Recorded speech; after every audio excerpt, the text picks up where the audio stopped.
Okay, hello, my name is Mari. So, my topic is nurture versus nature in the intelligence. So, how does nurture versus nature have an effect on our intelligence? So, my first slide is using a source by the journalist resource, and then I have my citation. In this source by the journalist resource, they research both genetic factors and environmental factors on an individual's IQ. So this would be nurture versus nature. Um, they did this by using participants that were twins, biological siblings, or adoptive siblings. They would even identify the most critical time of adolescence where a person is most susceptible to both their environment and their genetic predispositions. So I use this quote IQ development shifts from nurture, the environmental influence, to nature, the genetic influences, as children move into adulthood, approximately from age 12 to 16. And then this is from Long Chrissy. So, getting back, this factor would support the idea that environmental factors present during adolescence were key to an individual's IQ. This is widely due to the age which our brains absorb new information so well. This would highlight the need for stability during fundamental years to preserve and form the best chances for a higher IQ within what is possible given your genetics. Another key quote that just kind of helped tie everything together is our ability to easily absorb information when we're young coincides with the growth of the cortical region, the outermost layer of the brain. Once we pass adolescence, we rely more on the previously stored knowledge and genetic factors and are less influenced by our environment. And again, that's from source Chrissy Long. So this kind of comes into my research and what I'm trying to find out, exploring nature versus nurture, shaping our intelligence. But this source absolutely supports the nurture side of the question nature versus nurture and their roles in intelligence. You can see that they focus on early ages and an individual's exposure to environment rather than the genetic factors that may come into play over time. All right, so from source 2, I chose an article from the Industrial Psychiatry Journal. It goes into depth on the various factors that can impact an individual's intelligence. By analyzing socioeconomics, physical activities, and other environmental variables, there is evidence to support that these factors heavily impact IQ scores. However, it is important to note that these environmental factors are only part of an individual's intelligence, while the genetics are what primarily set up the foundation of an individual's intelligence. So again, that last part is just saying how your genetics they lay down the foundation, while the environment is what kind of factors into that foundation. So what are our limits and what are our restrictions? Some quotes that I liked that kind of help just add into this summary. The first one is, hence, a child must be provided with an optimal environment to be able to develop his/her full genetic potential. And then most studies estimate that the heritability of intelligence quotient, so the IQ, is somewhere between 0.3 and 0.75. So this is measuring the percentage of what is going into your IQ score. So it's not the IQ score itself, but again, it's 30 to 75% of what makes up your IQ score rather than just the environment. And just to kind of go over how this is supporting my research of exploring nature versus nurture and how it shapes our intelligence, I would say this source does argue more of the nature aspect of my question and ultimately supports that while nurture certainly influences shaping one's intellect, the nature of a person's intelligence plays as the main reason of their ability. So again, this is kind of just recapping this last sentence of my summary, that it's really highlighting that genetic predisposition is just a foundation. It is not necessarily the full reason you measure a certain IQ score or you have certain intelligence rates. Go to this next slide. So this is my last source. I use the paradox of intelligence, heritability, and malleability coexist in hidden gene environment interplay.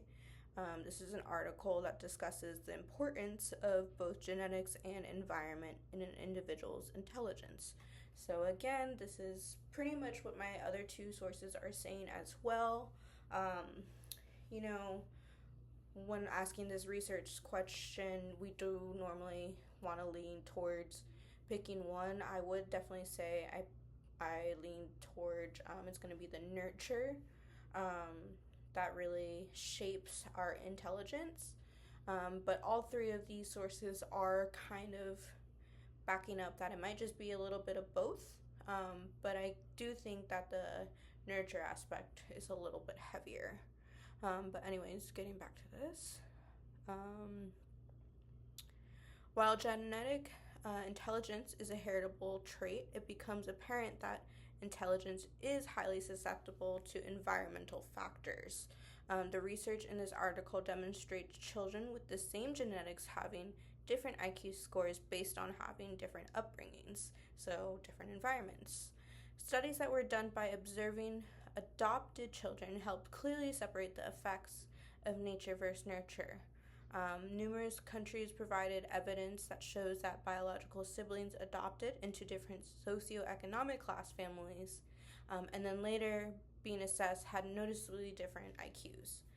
This source does argue more of the nature aspect of my question and ultimately supports that while nurture certainly influences shaping one's intellect, the nature of a person's intelligence plays as the main source of their ability. So again, we're just kind of recapping the last two slides, even with statistics that do kind of show that your intelligence is widely due to your genetic predisposition. Your environment is what's either highlighting that so you can excel, or it's limiting what your potential could be. And then my quote for this, to kind of again back up this summary, it says, "The influence of genes and IQ are not as powerful or constrictive as might be assumed. As we describe here, intelligence seems to be quite malleable, and changes in the environment can be, by interacting with genes, explain a great deal of differences in IQ across families, lifespan, socioeconomic status, and generations." And that's from Sauce and Matzel. So again, I'll kind of get back into the other all of the three slides, what they're supporting. The three sources address the interaction of nurture versus nature, investigating environmental factors during adolescence, including socioeconomic conditions, and do a great job addressing that genetics are simply a foundation. It was widely supported that nurture, or the environment an individual was raised in, played as a primary way of shaping IQ. There were definitely some things that the sources did not discuss, though. A great example would be the cultural significance of studies. In this article by the Industrial Psychiatry Journal, the studies were all performed in India, which definitely does give it some variety. And then the other two sources were in Europe or in the United States. So, I mean, there's definitely a lot more cultures out there. So I feel like this surely must be a factor in IQ, as different cultures highlight academics and IQ importance very differently. Another thing to be conscious of during these studies were the ages that were studied. In all of these sources, the observations were mainly of those prime years of molding our brain. So that was, again, mainly on adolescents in the age 12 to 16.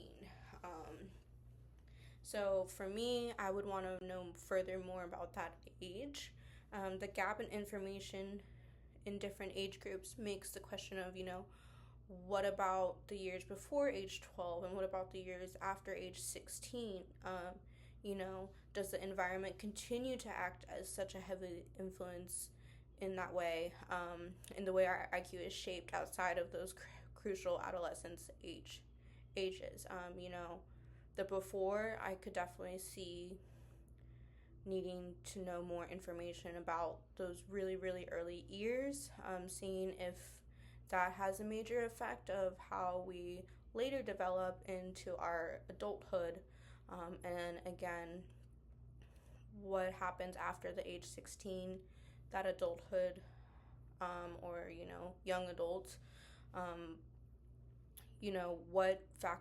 those environmental factors that we kind of briefly discussed in those slides, do those make as big of difference when you're older? So yeah, that's kind of my question. And that's pretty much it. Thanks for going through that with me. Have a good one.